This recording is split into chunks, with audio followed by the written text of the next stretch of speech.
नंदिनी एक छोटे से गांव की लड़की थी, लेकिन उसके सपने बहुत बड़े थे। उसे एक डॉक्टर बनना था ताकि वह अपने गांव के गरीब लोगों की मदद कर सके। लेकिन उसकी राह आसान नहीं थी। लोग कहते, गांव की लड़की होकर इतना बड़ा सपना तुमसे नहीं होगा।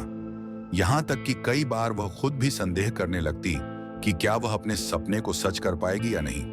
एक दिन उसके स्कूल में एक शिक्षक ने उसे एक कहानी सुनाई। उन्होंने कहा, मान लो तुम्हारे हाथ में एक बीज है। अगर तुम उसे यह सोचकर न बो कि यह कभी पेड़ नहीं बनेगा, तो क्या वह बढ़ पाएगा? नंदिनी ने जवाब दिया, नहीं, अगर मैं उसे नहीं बोऊंगी, पानी नहीं दूंगी और उसकी देखभाल नहीं करूंगी, तो वह कभी पेड़ नहीं बनेगा। तब शिक्षक मुस्कुराए और बोले, बिल्कुल सही, यही बात तुम्हारे सपनों पर भी लागू होती है। अगर तुम खुद पर विश्वास नहीं रखोगी, तो कोई और क्यों करेगा? जब तक तुम अपने लक्ष्य पर भरोसा नहीं करोगी, तब तक सफलता भी तुमसे दूर ही रहेगी। उनकी यह बात नंदिनी के दिल को छू गई। उसने नकारात्मक बातों को नजरअंदाज किया और पूरी मेहनत से पढ़ाई में जुट गई। वह दिन रात पढ़ती, मुश्किल सवालों को हल करती और हर चुनौती का डट कर सामना करती।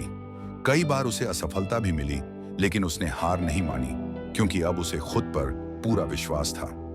कई सालों की कड़ी मेहनत के बाद नंदिनी ने मेडिकल परीक्षा पास कर ली और डॉक्टर बन गई। वही लोग जो कभी उसका मजाक उड़ाते थे, अब उसकी तारीफ कर रहे थे। जब किसी ने उससे पूछा कि उसने इतनी मुश्किल राह को कैसे पार किया, तो उसका जवाब था, अगर मैंने खुद पर विश्वास नहीं किया होता, तो मैं कभी यहां तक नहीं पहुंच पाती।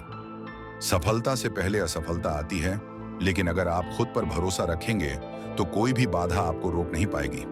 यह कहानी हमें सिखाती है कि खुद पर विश्वास रखना सफलता की पहली और सबसे जरूरी सीढ़ी है।